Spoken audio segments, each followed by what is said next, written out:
With me getting invited to play a lot more golf in 2020 for the channel, I need to make sure I don't embarrass myself and you guys. Therefore, I need to get a new weapon. A weapon that's going to find a fairway. And I think I've just found just the thing.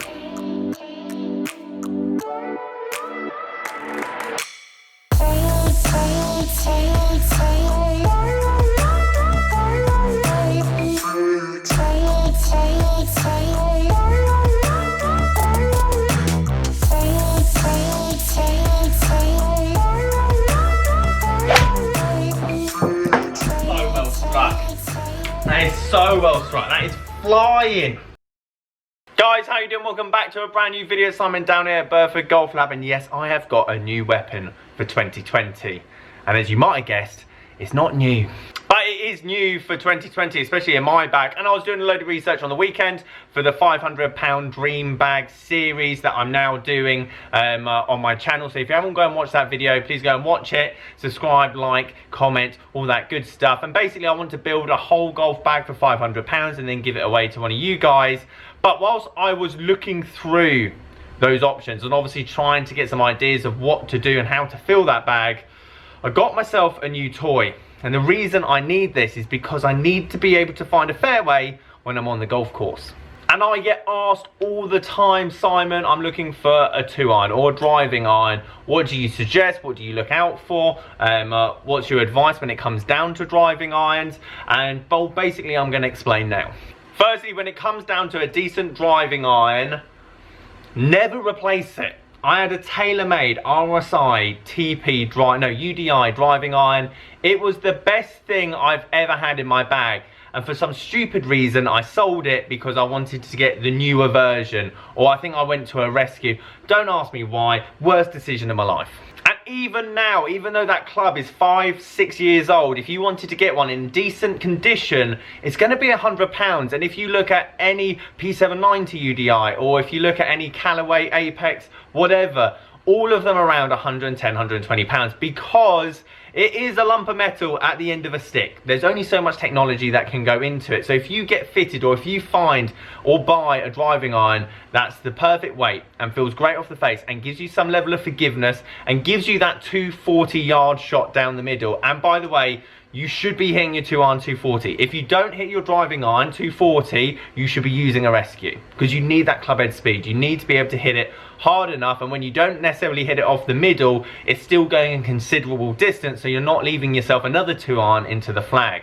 So that's a rule of thumb when it comes down to 2-irons. You need to be hitting them, I would say, minimum 230 yards to make it even worthwhile. And when it comes down to head design, you have to weigh up what kind of flight, what kind of golf course do you play.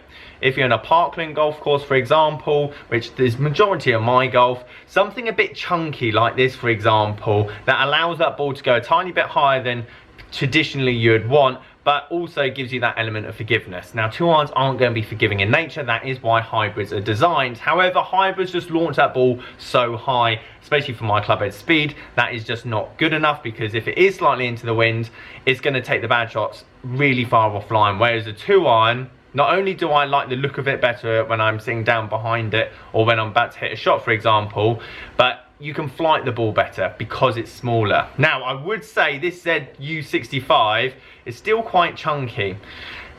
Therefore, it's still going to launch quite high. And if you're more of a links player, you're going to want something that's a bit more of a knife, because it means that you can hit those punch shots that even when your driver is only going to go 180 yards because it launches too low, too high even, you can use that 2-iron to basically hit it under the wind. It's why Tiger always uses a 2-iron at any open or major course in England or Scotland or Ireland. And then shaft wise, obviously nowadays you can get graphite or steel shafts. I personally prefer a steel shaft because it's heavier and I've got a very quick tempo and I need something to slow me down. This is not designed to go 300 yards. This is designed to get me that 240, 250 yard shot down the middle, and my bad shots somewhere there. Like the driver comes out in the par 5s and I basically have got endless amount of space to spray it.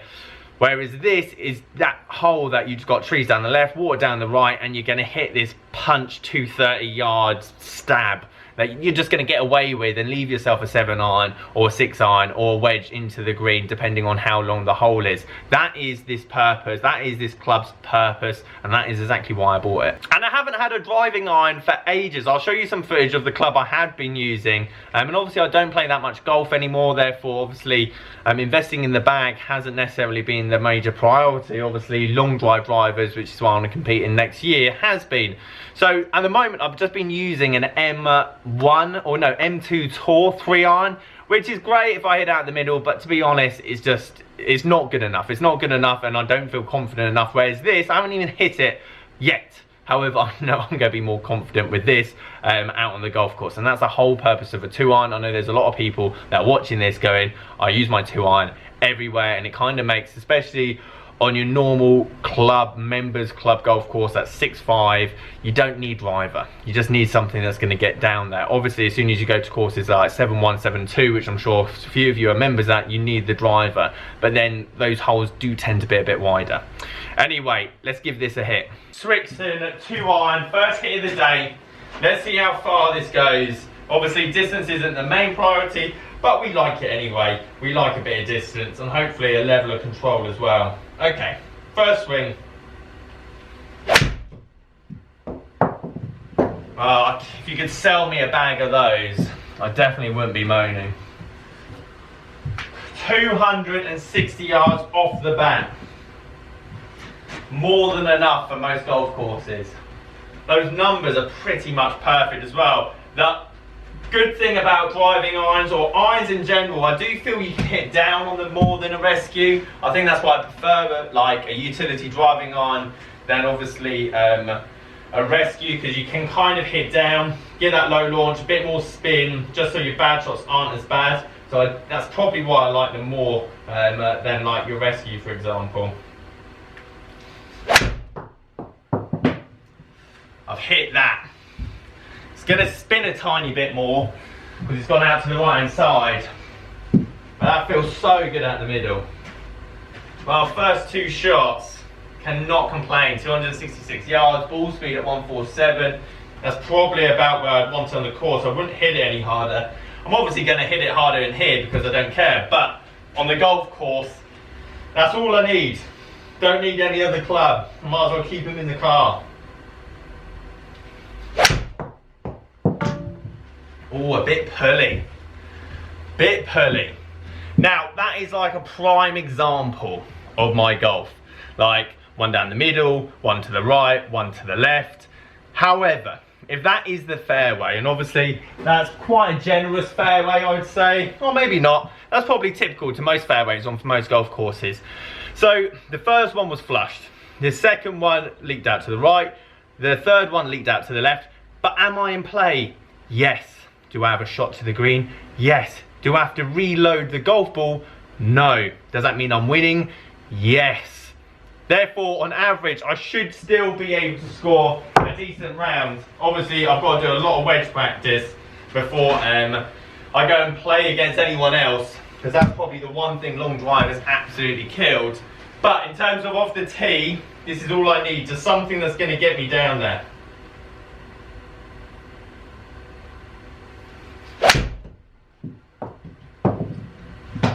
Well, that is hit. That is hit. Slightly higher launch, slightly more backspin. Now, this isn't going to go a mile because that spin's going to be too high. I'm going to go 3,400, 3,700. You can tell I spend too much time in this room. So the more spin, but it's 18 degrees. Like, if I was to hit an 18-degree driver, that is exactly what's going to happen. Like, the ball doesn't know what club you're hitting it. So if it's launching at 15 degrees with 3,700 at 155 ball speed, that's how far the ball's going to go. The difference is, because it's smaller, I do feel like I focus more. Like, you stand me there with a driver, teed up by about 2 inches, there's a very wide array of shots that I can produce from that ball. That being said, we're now 4 shots in, which means technically, in long drive standards, you're warmed up. So, let's get this to at least 280. Can I push the 300-yard mark? I think it's just going to spin too much. But let's try anyway. Let's see what ball speeds we can get up to.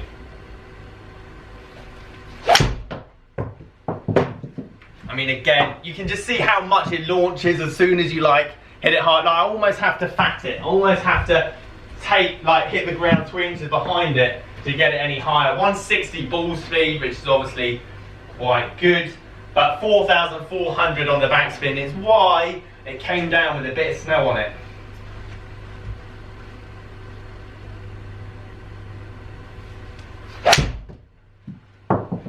Tell you what, I can't miss, can I? Literally down the middle every time. Harder you hit it, the third straighter it goes. And again, here we go, this is it. I know I keep saying that, but I do feel it this time.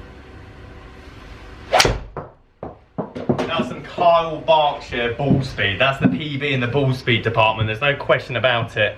I know you would have hit it another 100 yards.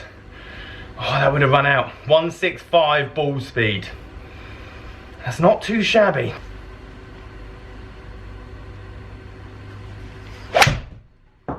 That's so well struck. That is so well struck. That is flying. Oh yes. 284. Come on, I've got to, surely.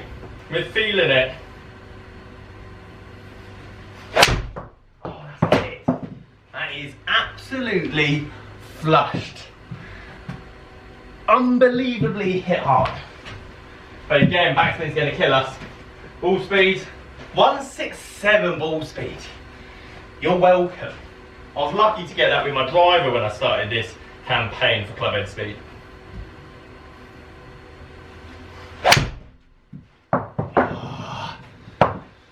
That's the shot I'm used to. That's the shot I'm used to seeing on the golf course. Like, all flushed. Straight out to the left-hand side. Okay, I'm admitting defeat. 284 is the best I could have purely got out of it today. 167 ball speed, which is impressive. As I say, it's not about the distance. That's not what this club's designed for. This club's just to find the short stuff in the middle of the fairway, which I'm not quite used to. And it's definitely that. It's forgiving. Off-centre shots are going a good percentage of the way there as well. Flight is not too balloony. I know some of them went a bit high when I did flush them, but there's no way I'm swinging it that fast on the golf course anyway. So 145 ball speed. The ball's going pretty much just as far as 167, purely because that's the kind of speed this club's designed for. Realistically, at 167, this needs to be lofted down to 8 degrees, 10 degrees. That'd be an interesting test. Anyway guys, thank you ever so much for watching this video. If you got any questions, please leave them down below. Leave this video a like if you liked it. Subscribe if you are new. See you guys later.